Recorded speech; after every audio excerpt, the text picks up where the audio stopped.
two, one. Hello guys, today we're going to read 3 truths. So let's get started.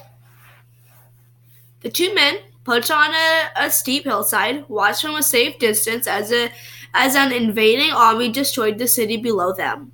The towering stone wall that protected the city, once strong and unbreakable, couldn't hold back the onslaught.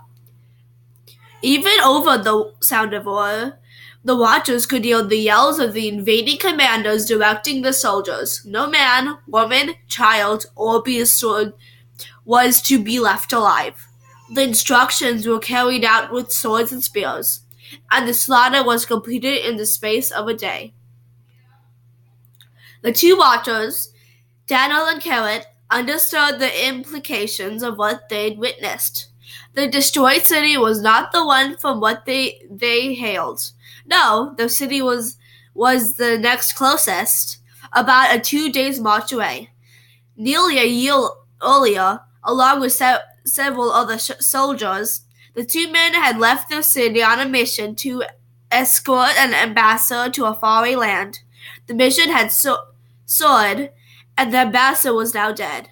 And the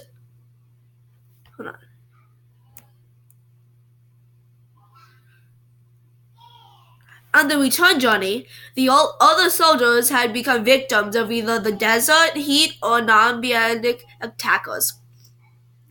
Daniel and Karen were the last survivors of the mission and were on their way home to report the failure of the undertaking. The two men had nearly stumbled, unexpectedly and accidentally, into the army of the invaders. It was an army from a land they weren't familiar with. Luckily for them, they remained undiscovered, but a return to their own city was beginning to look impossible. Half of the invading army had already marched off, even while the other half continued with the slaughter. Daniel and Karen watched as the foraging soldiers headed toward the city, and they could hear the commanders taking their men up for yet another siege. They considered trying to get out ahead of the traveling invaders, so that they could maybe just maybe reach the city first to give warning.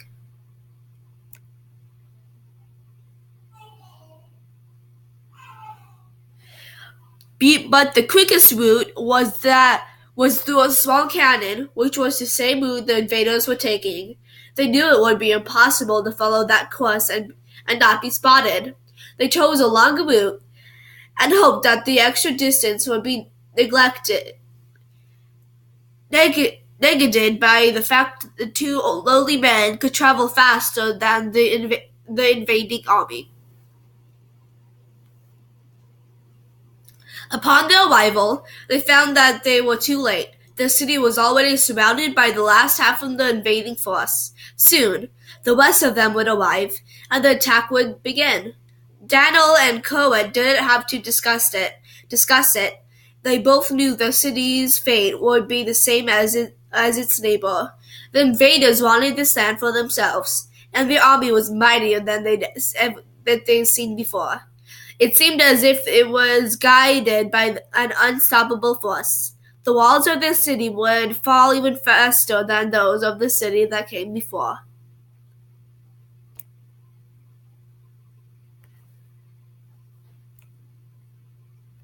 The two men found a well-hidden position on a hillside, grimly observing the preparations unfolding down below them. "It's hopeless. We can do nothing for them," Cohen lamented. Daniel subconsciously rubbed the stone amulet that hung around his neck. It was a movement he made whenever he was deep in thought. Finally he responded, "I won't leave her alone. I won't leave her there. I can't just leave her to die with the rest of them." Daniel looked down upon the doomed city, the city of his birth. He'd served it faithfully. At a young age, he'd been whipped from his mother and given to its army. He was trained to be a soldier, and he belonged to the city itself. Emotions were beaten out of him. All of his life, he followed pointless orders, he fought in battles, and that he followed even more pointless orders, never questioning his superiors or their movities.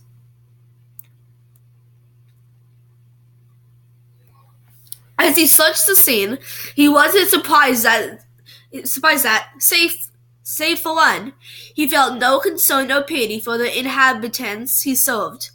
He had done all he could do for them. Now, at the start of the unavoidable demise, there was no sadness for the city itself, just a stoic acceptance. Donavitia, his wife, was the only person for whom Daniel's spared concern. His battlefield heroics had allowed him the privilege of marrying her. Most of the soldiers weren't given that luxury. She was the only woman he had ever loved, and she was the only one who had loved him. His marriage and his friendship with Carrot were the only two important relationships he'd ever formed. Carrot spoke and broke Daniel's concentration. There was a way in, you know. Daniel averted his gaze from the city and looked at Carrot. He was listening. Carrot continued. The tunnel. I told you about it before, remember? Dell remembered. The ancient and forgotten tunnel ran from a hidden room underneath one of the city's temples and exited outside the walls at the base of a hill. Carrot and his long-ago friends had explored the narrow space in their youth. Of that group, Carrot was the only one still living. As for the tunnel, its outside entrance was hidden by a bounder, but two strong men could budge it just enough to crawl inside. Carrot was unsure if anyone else even knew of its existence. Carrot's voice intensified. We'll sneak in tonight.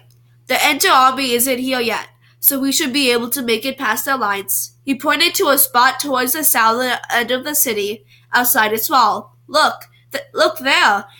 What luck for us. I don't have any soldiers in that area.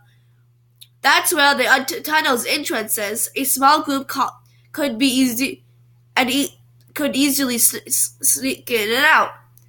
Both men studied the area, and Kevin gave a wide smile and put his hand reassuringly on Daniel's shoulder. My friend, tonight we shall save your life. Together.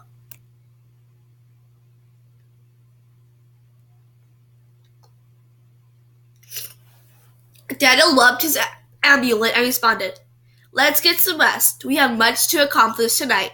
He was grateful that he had Carrot with him, but he wondered how workable the plan really was. At dusk, the two men had led themselves in the dark, trying to get the first sleep in moon.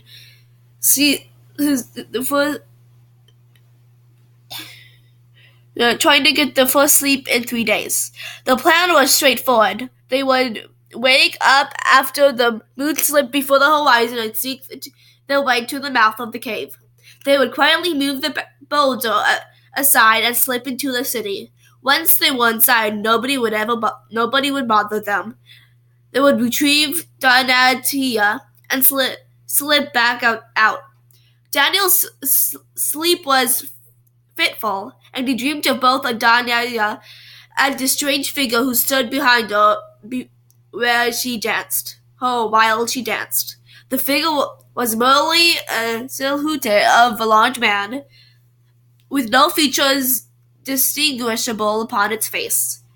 Donatia danced around the figure, and Daniel could see the figure was watching her, even though he couldn't see its eyes. Finally, the dark figure spoke to him. I can help you save her. His voice made a hissing sound. Donatia continued to dance seductively, and the figure repeated itself. I can help you save her, but you must wake up now. Daniel opened his eyes. It was night. The starry sky and half-moon room provided the only light. As he sat up, he saw the outline, the beginning, and he just dreamed of standing right next to him. He made a grab for his sword. Well, thank you for watching, and that's going to be it for now. Bye.